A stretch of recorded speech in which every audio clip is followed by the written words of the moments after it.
Thanks to those of you that took the time to go on Twitter and tweet me your sports and fantasy football questions. Remember, I'm trying to do these every Tuesday, Thursday, and Sunday. If you give me the content, I vow to do a better job of giving you these Q&As Tuesdays, Thursdays, and Sundays. So give me more content means go to Twitter, pfspot_Schlegel. Send me your questions about sports or fantasy football. To help maybe separate it when I do these Q&As, use hashtag sports for a regular sports question, hashtag fantasy football for a fantasy football lineup, trade, matchup question, what have you. Didn't get a ton of questions, so this shouldn't take a particularly long time, but we shall see.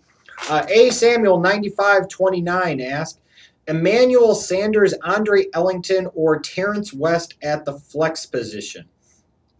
You've got Emmanuel Sanders going against the Seattle Seahawks, Andre Ellington going against the 49ers, and Terrence West going against the Ravens, if I'm not mistaken.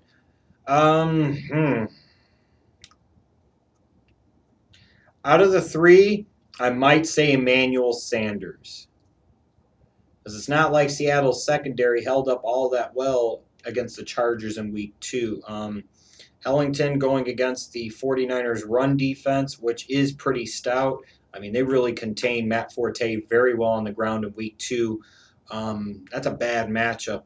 And then West against Baltimore. Baltimore's solid against the run. I might lean towards Emmanuel Sanders. Notorious Biaggi. Okay. Out of these three, which two should I start on a weekly basis? Victor Cruz, Golden Tate, and T.Y. Hilton. Well, in general, where you drafted them should maybe determine who would be like a core starter, like a weekly starter. I mean, I don't know the rest of your team again, so I can't really say whether 0 of them should start, only 1 of them, 2 of them, all 3 of them. All things being constant, I guess, ceteris paribus, whatever the fuck it is. Assuming everything is the same, I would say go with probably Victor Cruz and T.Y. Hilton, because even though the Giants' offense hasn't been that good the first 2 weeks, Cruz is still the primary target in the passing game, you would think, as the season goes along, and T.Y. Hilton might be as well. I'd like Hilton a little bit more than Golden Tate, so I'd say Cruz and Hilton at this point. Rohan Smith, History Buff 188, asked, do you think that it's time for Bortles and Bridgewater to start? Absolutely, and I'll be doing a video about that in the middle of this week, talking about, I'm not sure if it'll be a combined video or a video about each, about why Blake Bortles should be starting for the Jaguars now and why Teddy Bridgewater needs to be starting for the Vikings now. But yes, I think so. I think it's gotten to that point in time of there's no longer a good argument in my mind that could be made for either one of these rookies sitting and watching. Because I think you got to the point where you're doing a team, the organization, the fan base a disservice. I really do. Alex Shirley 10 asked, who deserves more credit for leading the Cardinals to Super Bowl 43, Ken Whisenhunt or Kurt Warner? I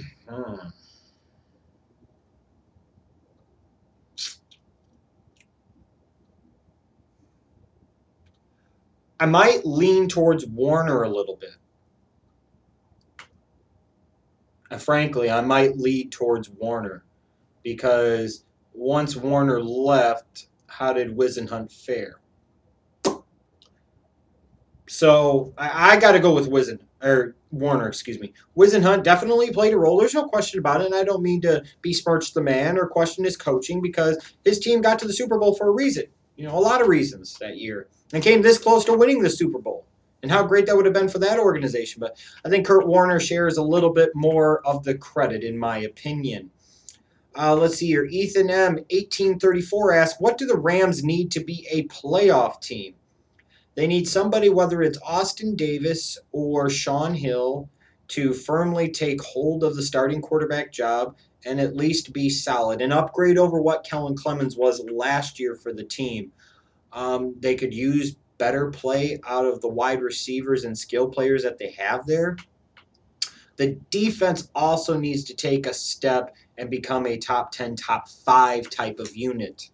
They have that physical talent, I feel. They have that potential. They need to start playing up to it. If they do that, you've got maybe a Rams team with a great defense, the ability to run the ball, some with Zach Stacy, maybe a quarterback in Sean Hill or Austin Davis, who manages the game well, makes some plays when needed, doesn't turn over the ball a ton. That's a formula to at least make the playoffs. Let's see here. Hendrickson T182 asked, in your opinion, which NFL team is the worst right now? Oh, I think it's the Oakland Raiders, and I don't even think it's close. I don't even see how it can be close. They're the oldest team in the league. And I ask you this. Name one star that they have on their team. One. They don't. You name any stars, they're washed up players that have had their best years, at least a couple, if not several years in the past. They have some names, but they don't have any stars. They have a bunch of guys, but I don't think they have a team on either side of the ball. This is an organization that desperately needs to find a franchise quarterback, because I'm sorry, I don't think Derek Carr is going to be that guy. They need an identity. They need something. I think Khalil Mack will end up being a star for this team, so I don't think the cupboard is completely and totally bare, but they need a new coach. They desperately need a new general manager, one that has a fucking clue, frankly. No more DJ Hayden picks, just a lot of dumb shit that's happened. No more trading first-round picks like they have in years past for Richard Seymour and Carson Palmer. But to me, I look at the Raiders and I say that to me is the worst team in the National Football League by far. Chris Cross asked, if you were an NFL GM, what would you look for in a prospect that you'd bring onto your team? I suppose a couple of things. I want to look at the schematic fit. How is he going to fit with my team's personnel in that unit and with the defense or offense as a whole? I want to know this guy's attitude, this guy's work ethic. I want to see his film, and I want to see how I feel his skills and football intellect are going to progress at the end, translate, if you will, at the NFL level. I also want to look at a prospect and be able to say, this guy in most cases reminds me of this guy. Because when I do that and I say, well, this guy does this, and this, like this guy, it gives me some type of relative feeling of what type of player this guy is going to be at the National Football League level. There's a lot of things that you want to look for. Obviously as a GM or even a scout, you have the ability to do a lot more background work and research into upbringing, into character and personality than you do on the outside looking in as a mocker or as a draftnik, if you will. So those would be things that I'd want to take full advantage of. Let's see here. Star Killer, I think, has the last question of this Q&A, believe it or not. So like I said, it was kind of short. Should I consider putting in Ahmad Bradshaw over Frank Gore? Frank Gore has got a tough matchup against the Arizona Cardinals. And then Ahmad Bradshaw has got the Jacksonville Jaguars. Yeah, I think you should. Now, I think the 2 touchdown catches in week 2 against the Eagles is a bit on the fluky side. But they definitely utilize Bradshaw. And again, going against the Jaguars defense, you'd have to assume he'll get some carries. You have to assume that he'll get some opportunities out of the backfield as a pass catcher, and he might be able to vulture a touchdown or so. Whereas Frank Gore is going up against a very tough Arizona Cardinals defense. I have to say, you need to go with Bradshaw in week 3, honestly.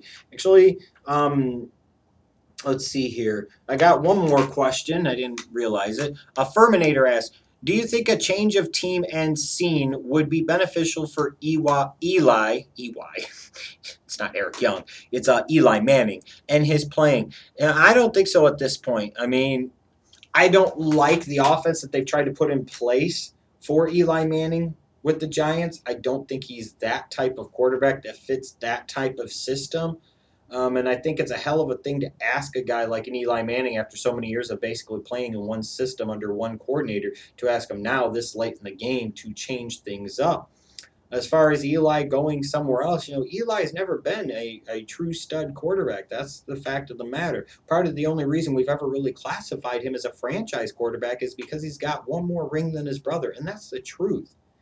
Statistically, he's had a couple of good seasons, but several seasons that are worth not mentioning, if not flat out forgetting.